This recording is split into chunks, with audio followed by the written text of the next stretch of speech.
ഞായറാഴ്ച ആയാലും നമ്മുടെ നാട്ടിലൊക്കെ നല്ല പോത്തിറച്ചി കിട്ടാറുള്ളത് കേട്ടോ. അപ്പോൾ ഇന്നലത്തെ ഞായറാഴ്ച നമ്മളും കുറച്ച് പോത്തിറച്ചി വാങ്ങിയിട്ടുണ്ടായിരുന്നു. കുറച്ച് നെയ്യൊക്കെ കൊള്ളിട്ടേക്കാൻ ഞാൻ തന്നെയാണ് പറഞ്ഞത്.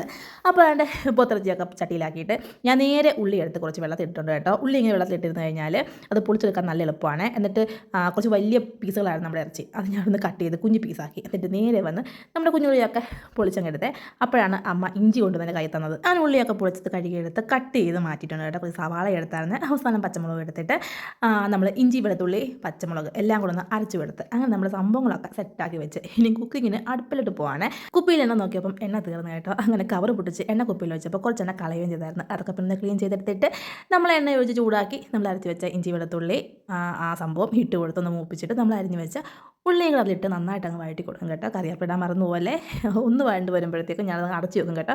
അപ്പോൾ അത് സെറ്റായിട്ട് അങ്ങ് വഴണ്ട് വന്നോളും. എന്നിട്ട് കുറച്ച് മഞ്ഞപ്പൊടിയൊക്കെ ഇട്ട് കൊടുത്ത് ആ സമയത്ത് നമ്മൾ വേറെ ചീനച്ചട്ടിയിൽ മുളക് മല്ലിയൊക്കെ ഒന്ന് ചൂടാക്കി അതിൽ കുറച്ച് വെള്ളമൊക്കെ ഒഴിച്ചൊന്ന് തിളപ്പിച്ച് മാറ്റി വെച്ച് എന്നിട്ട് നമ്മൾ വഴറ്റി വെച്ച ആ ഉള്ളിയില്ലേ അതിലെ പകുതി ഞാനങ്ങ് മാറ്റി വെക്കും കേട്ടോ.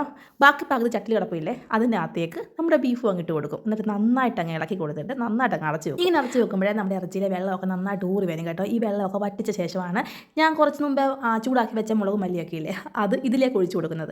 അങ്ങനെ അതൊക്കെ ഒഴിച്ച് കൊടുത്ത് നന്നായിട്ടൊന്ന് ഇളക്കി കൊടുത്ത് വീണ്ടും ഒന്ന് അടച്ച് വെക്കും. അതിന് മുന്നേ ഉപ്പിടാൻ മറക്കരുത് കേട്ടോ. അങ്ങനെ എല്ലാം കൂടെ വീണ്ടും ഒന്ന് മൂടി വെച്ച് കുറച്ചൊന്ന് തിളച്ച് വരുമ്പം നമ്മൾ കുറച്ച് മുന്നേ മാറ്റി വെച്ച ആ ഉള്ളി വഴറ്റിയതില്ലായിരുന്നോ അതിൻ്റെ പകുതിയും കൂടി ഇതിലേക്ക് അങ്ങ് ഇട്ട് കൊടുക്കും കേട്ടോ. എന്നിട്ട് വീണ്ടും ഒന്ന് അടച്ച് വെച്ച് ഒരുമാതിരി ഒന്ന് കുറുക്കി വരുമ്പോഴേക്കും നമ്മൾ ഗരം മസാല ഇട്ട് കൊടുക്കും. എന്നിട്ട് നമ്മൾ ബാക്കി വെച്ചിരുന്ന ആ ഉള്ളി വഴറ്റിയതില്ലേ അതും കൂടി അങ്ങിട്ട് ഉപ്പ് ഒന്ന് കറക്റ്റ് ചെയ്ത് ഒന്ന് അടച്ച് കുറുക്കി എടുത്ത് അതാണ്ട് ഇതേപോലത്തെ ബീഫ് വഴറ്റിയത് കിട്ടും കേട്ടോ. അവസാനം കടുക് വറുത്തിടാൻ മറന്നു പോരുത് കേട്ടോ. അതും കൂടി ഒന്ന് വഴറ്റിയിട്ട് നമ്മളൊന്ന് ഇളക്കി ഒരു ബീഫ് പീസും കുറച്ച് ചാറും ഒരു കറിവേപ്പിലയും കൂടെ എടുത്ത് ഒന്ന് കഴിച്ച് നോക്കിയാൽ എൻ്റെ അമ്മോ എന്നാ ടേസ്റ്റ് ആണെന്ന് അറിയാവോ.